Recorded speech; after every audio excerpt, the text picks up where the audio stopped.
Assalamualaikum warahmatullahi wabarakatuh. Dewan juri yang saya hormati, serta teman-teman sekalian yang saya cintai. Pada kesempatan yang berbahagia ini, perkenalkan, saya Rahadianto Triwibowo, peserta dari IPB University, untuk menyampaikan opini sederhana berkaitan dengan tema besar, yaitu Pancasila dalam tindakan, bersatu untuk Indonesia tangguh. Pancasila yang kita kenal sekarang tidak datang secara tiba-tiba dalam waktu yang singkat. Sejarah ini bermula dari kekalahan Jepang pada Perang Pasifik. Mereka kemudian berusaha untuk mendapatkan hati rakyat Indonesia dengan menjanjikan kemerdekaan. Dan akhirnya mereka membentuk sebuah lembaga yang bertugas untuk mempersiapkan kemerdekaan tersebut, yang bernama Dokuritsu Junbi Kosakai. Sidang pertamanya diadakan pada tanggal 29 Mei 1945 yang membahas mengenai tema dasar negara. Sidang tersebut berjalan sekitar hampir 5 hari, dan pada tanggal 1 Juni 1945 Bung Karno menyampaikan ide dan gagasannya terkait dasar negara Indonesia yang dinamakan Pancasila.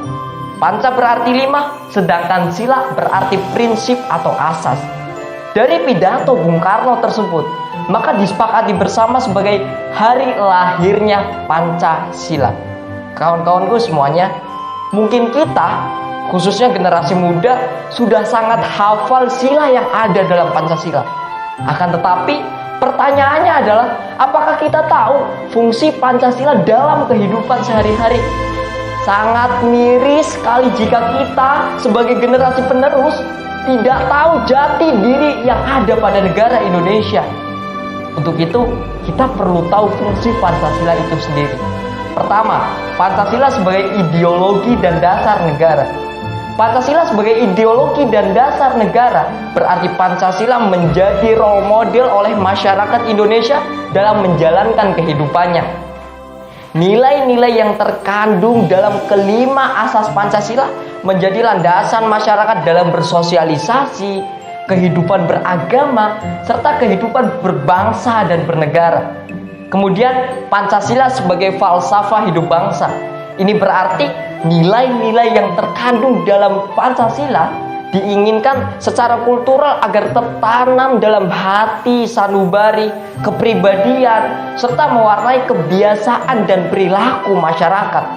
Sangat disayangkan jika generasi muda yang merupakan aset bangsa mempunyai pikir ideologi di luar Pancasila yang hanya sebatas emosi dan ajaran yang di luar batas nalar mereka.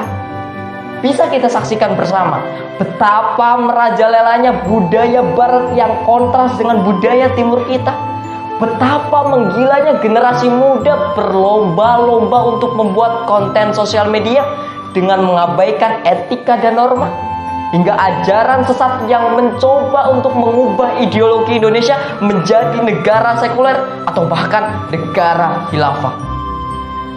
Dan dari sinilah kita memahami betapa pentingnya peran dan kedudukan Pancasila bagi keutuhan bangsa Indonesia.